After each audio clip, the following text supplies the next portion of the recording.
చిన్న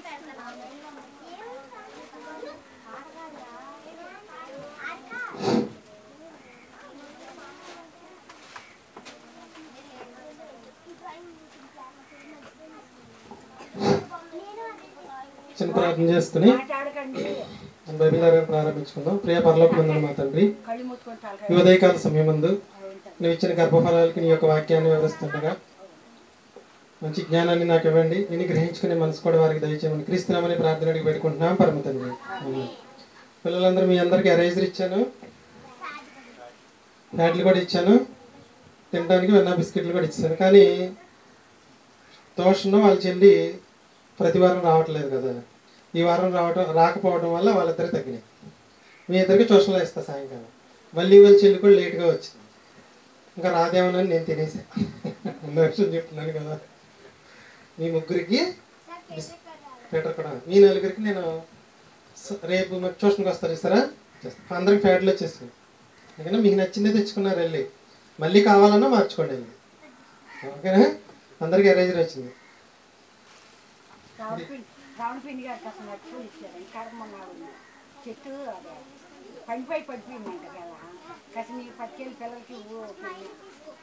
మన మామగారు మీకు అరటిపళ్ళు తెచ్చారు, వెళ్ళేటప్పుడు అరటిపళ్ళు ఇచ్చి పంపిస్తాం. ఓకేనా? నేర్చుకున్నట్టుగా చక్కగా చెప్పాలి. సరే, మరి మన పాఠం ఏంటి? వచ్చే ఆదివారం మీరు చెప్పవలసిన పాఠం ఏంటో వినండి. మన ఒంగూరు మొత్తం ప్రస్తుతానికి ఏమున్నాయి? జ్వరాలు. వాళ్ళ పెద్దోళ్ళ క్లాస్ అదే, పిల్లల క్లాస్ కూడా అదే. ఒంగూరు మొత్తం జ్వరాలు ఉన్నాయి. ఒంగూరు మొత్తం జ్వరాలు ఉన్నాయి. మరి జ్వరాలకు కారకులు ఎవరు? ఏంటి జ్వరాలు? ఎందుకు జ్వరాలు? పిల్లలు మీకు సింపుల్గా 4 మొక్కలు చెప్తాను, పెద్దవాళ్ళకి గంట సేపు చెప్తాను. ఏంటి జ్వరాలు, ఎందుకు జ్వరాలు. వచ్చేది వరకు మీ పాఠం పేరు మీరు వింటే చెప్పేస్తారు, చదివే పని కూడా ఉండదు. ఎందుకు జ్వరాలు, ఏంటి జ్వరాలు మన ఒంగూరులో. అర్థమైంది? పాఠం పేరేంటి? ఎందుకు జ్వరాలు, ఏంటి జ్వరాలు మన ఒంగూరులో.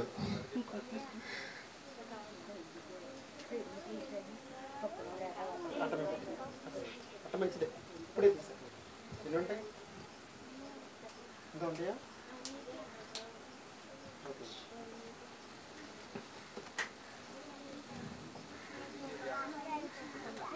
జ్వరం వచ్చిన వెంటనే మనిషి ఏమనుకుంటాడంటే, చాలా లేదు తలసంగ ఇచ్చేద్దాం. జ్వరం వచ్చినప్పుడు మనిషి ఏమనుకుంటాడు? మీరేమనుకుంటారు చెప్పండి? జ్వరం వచ్చినప్పుడు మీరేమనుకుంటారు? మీరు చెప్పండి, మనం మాట్లాడితే అనుమానాలను వదిలేయండి. జ్వరం వచ్చినప్పుడు మీరు ఏమనుకుంటారు? నువ్వు చెప్పరు, పెద్దోడు కాబట్టి. జ్వరం వచ్చినప్పుడు నువ్వేమనుకుంటావు? మీకు తెలిసింది చెప్పండి, పర్వాలా. అరే, జ్వరం వచ్చినప్పుడు ఎందుకు వచ్చింది అనుకుంటావు?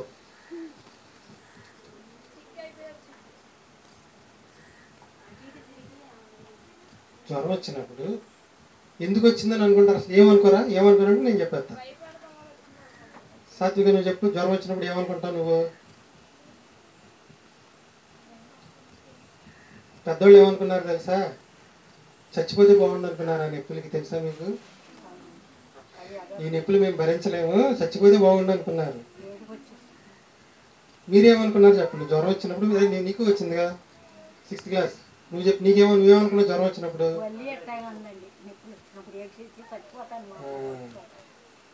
చాలా మంది ఏమనుకుంటారంటే తొందరగా తగ్గిపోతే బాగుండు అనుకుంటారు. మీరు గుర్తుంచుకోవాల్సింది ఏంటంటే, జ్వరం కానీ, జలుబు కానీ, దగ్గు కానీ, రకరకాల ఏ రోగం అన్నా రానివ్వండి, ఆ రోగంతో మనం చచ్చిపోయామనుకోండి. మలేరియా దోమ కొట్టి అలెగ్జాండర్ చచ్చిపోయాడు. అంటే రోగంతో చచ్చిపోతే దేవుడు మనకేసిన శిక్ష. కరోనాలో చాలామంది చచ్చిపోయారు. ఇప్పుడు మన ఊళ్ళో జ్వరం వచ్చి చచ్చిపోయారండి? ఎవరో చచ్చిపోలే. ఆ రోగంతో మనం చనిపోతే దేవుడు మనల్ని ఆ రోగంతో శిక్షించినట్లు. జ్వరంతో మనల్ని ఏం చేసినట్లు? శిక్షించినట్లు. ఒకవేళ జ్వరంతో మనం చనిపోయామనుకోండి, దేవుడు జ్వరం ద్వారా మనకి ఏం చేశాడంటే శిక్ష వేశాడు అనుకుంటాం. అవి వినాలి. మరి ఎవరం కూడా చక్కగా తగ్గిపోయింది, అందరం చక్కగా మళ్ళీ ఆదివారం చక్కగా నిండిపోయింది, క్లాసు వచ్చేసారు. అంటే మనకి ఎవరికి కూడా ఏమీ అవ్వకుండా బయటపడిపోయాం. మరి ఎందుకు వచ్చింది జ్వరం? ఏంటి జ్వరం? సత్విక ఎందుకు వచ్చింది? ఏంటి ఎక్కడ అవుతుందా లేఖన? ఏంటి? మనిషికి రోగం వచ్చినప్పుడు గుర్తుంచుకోవాల్సిన 4 విషయాలు ఏంటంటే, మొదటిది నేనేమైనా తప్పు చేశానా? Very good. నేనేమైనా పాపం చేశానా? నేనేమైనా దేవునికి వ్యతిరేకంగా ఏమైనా చేశానా? కృష్ణ ఎప్పుడు అదే అనుకుంటాడంట. జ్వరం వచ్చిన వెంటనే ఏదైనా జగ్గు కానీ ఏదైనా ఒళ్ళు నొప్పులు అనారోగ్యం ఎప్పుడు వచ్చినా నేనేదో దేవుడికి ఇష్టం లేని పని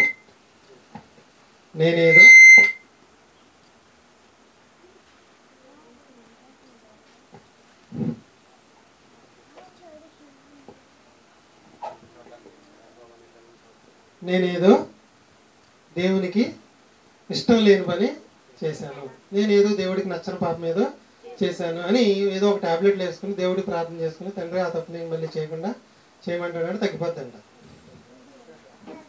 మ్యాజిక్ చూసారా? మ్యాజిక్. మనిషికి రోగాలు, జలుబులు, దగ్గులు, జ్వరాలు ఇవన్నీ ఎందుకు వస్తున్నాయి అంటే మొదటిది వినండి, 4 కారణాలు ఉన్నాయి. మొదటి కారణం మనం చేసిన పాపం వల్ల. నేనేం పాపం చేశాను? చర్చికి రాకపోవడం కూడా పాపమే. పాపం అంటే మీరు ఏదో అనుకోవద్దు, ఓకేనా? మొదట ఏమనుకోవాలి? నేను ఏదైనా దేవునికి నచ్చని పాపం ఏమైనా చేశానేమో ఒకసారి ఆలోచించుకోవాలి. వినాలి. అది మీకు తెలియలేదు అనుకోండి, తండ్రి నీకు తెలియకుండా, నాకు తెలియకుండా, నేను ఎరగకుండా నీకు ఇష్టం లేని ఏదో పాపం చేస్తుంటాను, నన్ను క్షమించమని మీరు మోకరించి ప్రార్థన చేస్తే చక్కగా దేవుడు ఏం చేస్తాడంటే క్షమించి మీకు ఆ రోగాన్ని తీసేస్తాడు. మరి అందరికీ పాపం చేస్తేనే రోగాలు వస్తున్నాయా? మొదటి కారణం ఏంటి? మనం చేసిన పాపం వల్ల రోగం రావడం. రెండో కారణం దీనికి ఉదాహరణ ఎవరంటే ఇజ్రాయేలీ జనాంగం. పాపం చేసినప్పుడల్లా రోగం వచ్చేది, వాళ్ళు ప్రార్థిస్తే తగ్గించేసేవాడు. మనిషికి రోగం రావడానికి రెండో కారణం ఏంటంటే అపవాది. రెండో కారణం ఏంటి? అపవాది వలన రోగం వస్తుంది. ఇప్పుడు మీకు వచ్చిన జ్వరం ఏంటో మీరు తేల్చాలి. మొదట రోగం ఎందుకు వచ్చింది? ఒకటి, మనం దేవునికి ఇష్టం కాని పని ఏదో చేయడం వల్ల రావచ్చు. దానికి ఉదాహరణ ఎవరు అంటే ఇజ్రాయేలీలు. దాని పరిష్కారం ఏంటంటే మనం దేవుడికి ప్రార్థన చేస్తే తండ్రి నాకు ఈ జ్వరాన్ని త్వరగా తగ్గించి నీకు ఇష్టం లేని పని ఏదైనా చేసుంటే నన్ను క్షమించమని అడిగితే చక్కగా దేవుడు తీసేస్తాడు. రెండోది అపవాది వలన రోగం. అపవాది వలన రోగం అంటే యోబు గారు ఏ తప్పు చేయలే, నిన్ను టెస్ట్ చేయడానికి కూడా జ్వరం రావచ్చు. అసలు వీడు ఎంతవరకు దేవుళ్ళో నిలబడతాడు, ఈ దెబ్బతో చర్చి మానేస్తాడా లేదా అని అపవాది దేవుడి దగ్గర వరం తెచ్చుకుని ఒళ్ళు నొప్పులు, జ్వరం తీసుకురావచ్చు.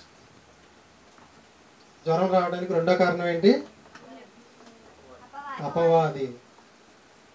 దేవుని కోపం వలన రోగం వస్తుంది, అపవాది వలన కూడా రోగం వస్తుంది. దేవుని కోపం వలన రోగం వస్తుంది, అపవాది వలన రోగం వస్తుంది. మరి దేవుని కోపం వలన రోగం వస్తే దేవుని క్షమించమని ప్రార్థన చేస్తే తగ్గిపోద్ది. అపవాది వలన రోగం వస్తే ఏం చేయాలి? అపవాదికి ప్రార్థన చేస్తే తగ్గిపోద్దా? దేవుడికే ప్రార్థన చేయాలి. దేవుడికే ప్రార్థన చేసి చర్చి మానకూడదు. మన శ్రావ్య వాళ్ళ అమ్మ మన ఆదివారం ఇంటికాడికి కూర్చొని అడిగేవాళ్ళు ఎవరు ఉండరు. సార్ కాలు తీసి కాలు పెట్టలేకపోయినా కుర్చీలో ఎదరంకు కుర్చీ వేసుకుని కాళ్ళు పెట్టుకుని అలా చర్చిలో కూర్చుంది. ఆడు అనుకుంటాడు ఇలాంటి వాళ్ళ దగ్గరికి వెళ్తాం మనం అనవసరం, బాబోయ్ అంటాడు. అవునా?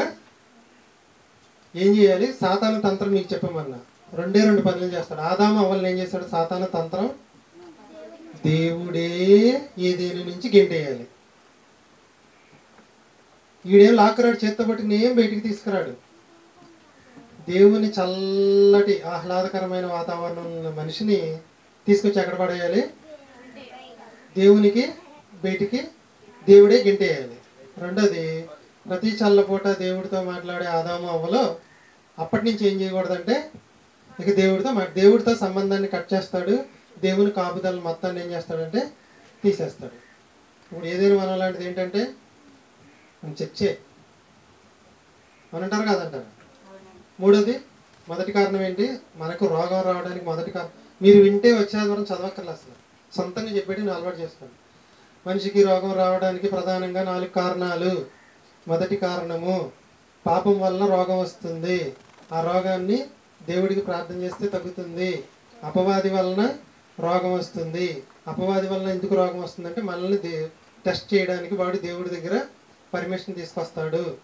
రోగం వచ్చినప్పుడు కూడా ఏం చేయాలంటే అపవాదికి కాకుండా దేవుడికి ప్రార్థన చేసి మీరు జాగ్రత్తగా ఓర్చుకుంటే ఓర్పుకు తగ్గ ప్రతిఫలం దేవుడికి.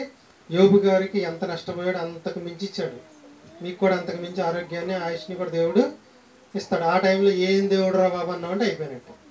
అడికి కావాల్సింది ఏంటంటే దేవుణ్ణి దూషించడమే అడికి కావాలి. అపవాదికి కావాల్సింది ఏంటంటే అవ్వలో దూరి ఏం చెప్తుందంటే అలా ఆయనతో దేవుణ్ణి దూషించి మరణం కమ్మంటుంది.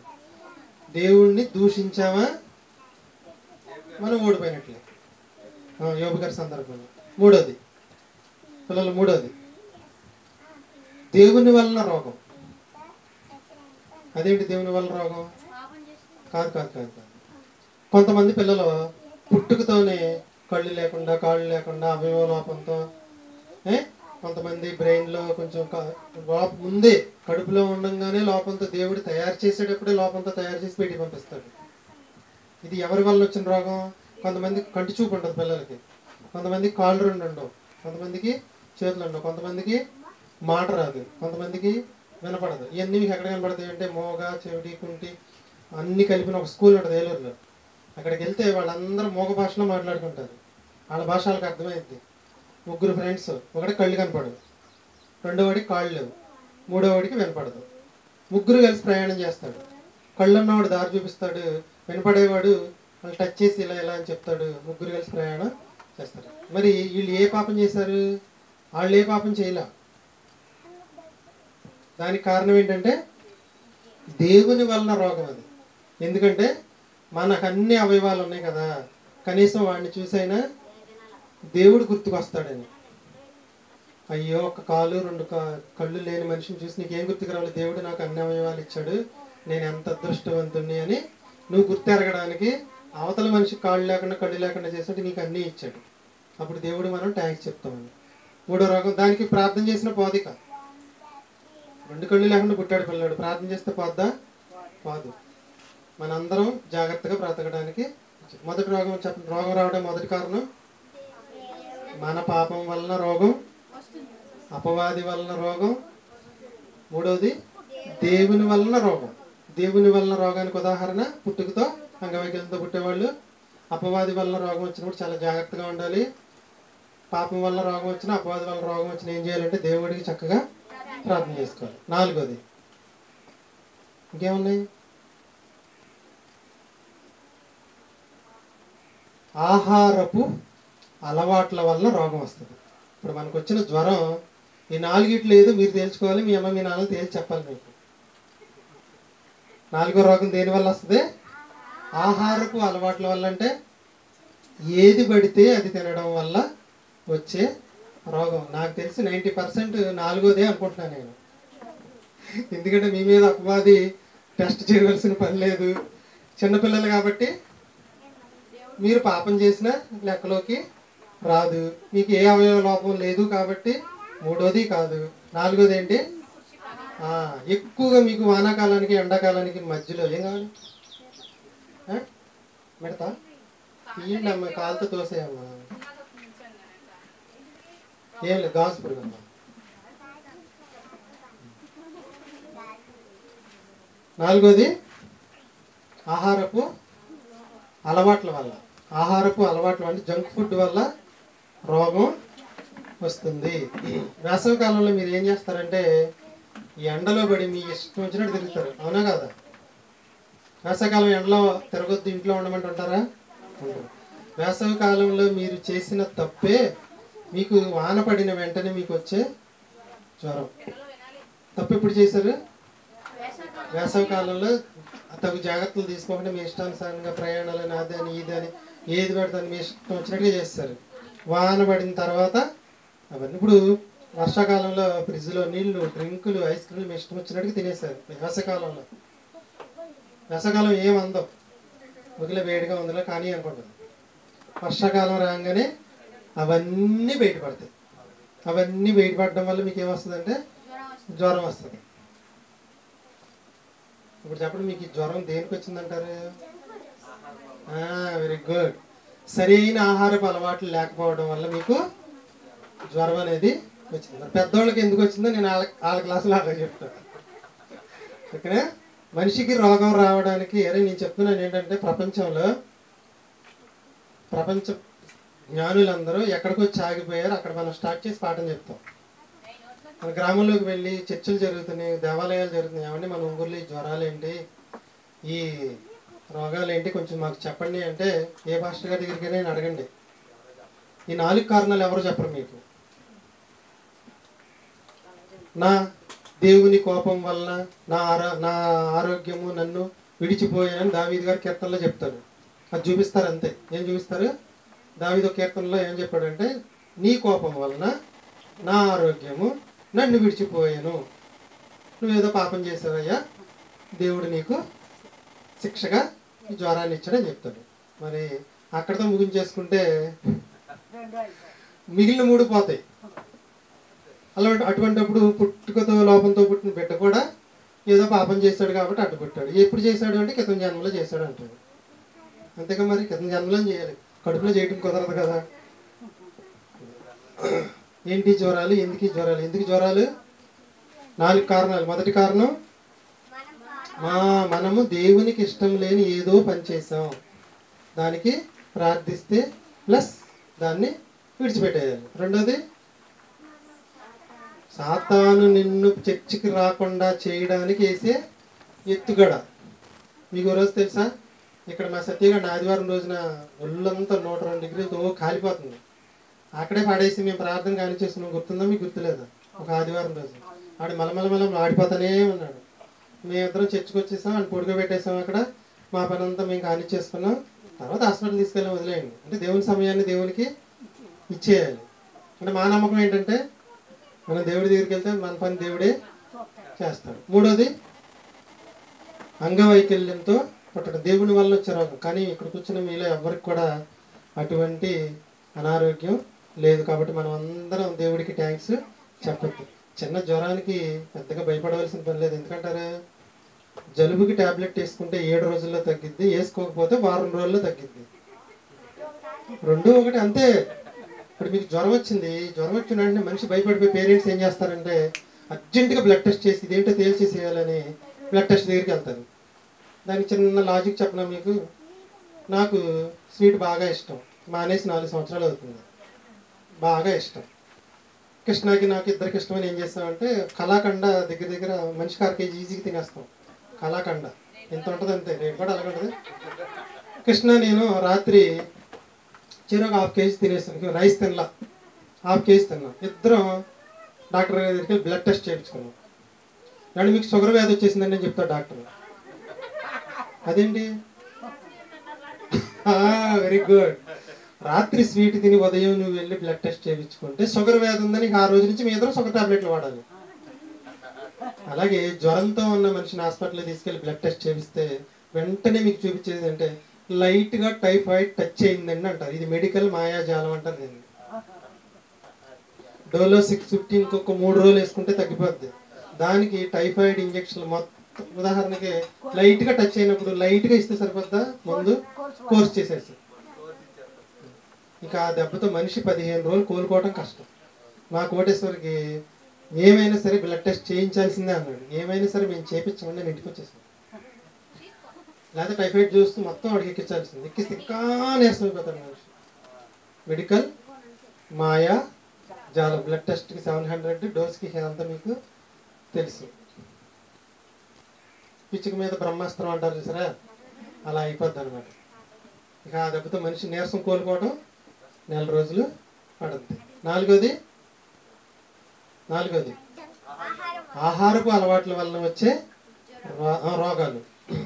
పిల్లలకు వచ్చేవన్నీ కూడా 100కి 100% దేవుని వలన కాదు, అపవాది వలన కాదు, పాపం వలన కాదు, ఆహారపు అలవాట్ల వల్లనే మీకు రోగాలు వస్తాయి. కాబట్టి తినే తిండి విషయంలో చాలా జాగ్రత్తలు తీసుకుంటే సాధ్యమైనంత వరకు మీ అమ్మ మీ నాన్నకి డబ్బులు మిగిల్చిన వాళ్ళు అవుతారు.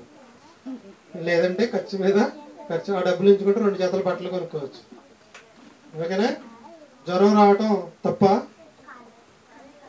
చిన్నపిల్లలకి జ్వరం వచ్చినప్పుడు ఏమైందంటే మన బాడీలో యాంటీబాడీస్ రిలీజ్ అయ్యి భవిష్యత్తులో అటువంటి సూక్ష్మజీవి వల్ల మీకు జ్వరం రాకుండా, ఒకవేళ వచ్చినా మీకు తెలియకుండానే వస్తుంది పోతుంది, మీకు తెలియకుండానే వస్తుంది పోతుంది, మీకు తెలియకుండానే వస్తుంది పోతుంది. యాంటీబాడీస్ బాడీలో జలుబు రావటం, దగ్గు రావటం, తుమ్ములు రావటం, జ్వరం రావటం మానవ శరీరానికి కామన్. దీని గురించి ఎంతగానో ఆలోచించవలసిన పని లేదు. చక్కటి మందులు ఉంది, చక్కటి వైద్యం ఉంది. వాళ్ళ చక్కగా వైద్యం చేర్చుకోండి. సింపుల్గా చెప్పండి, మనిషికి రోగం రావడానికి 4 కారణాలు ఏంటి? మొదటిది మనం పాపం చేయటం, రెండోది సాతాను మనల్ని టెస్ట్ చేయడానికి, మూడోది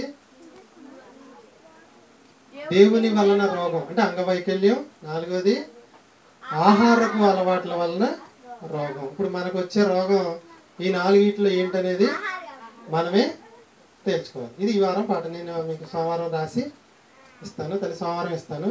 4 పిల్లలకి ఇవ్వాల్సిన కూడా మొత్తం సోమవారం సెలవు కదా, మంగళవారం ఇస్తాను. పిల్లలు మీ పాఠం, మీరు చిన్న పాఠం ఇచ్చాను, పాట ఇచ్చాను, ఎవరికి వాళ్ళు చక్కగా వచ్చేస్తే కాని చేసుకుని వెళ్ళిపోదాం.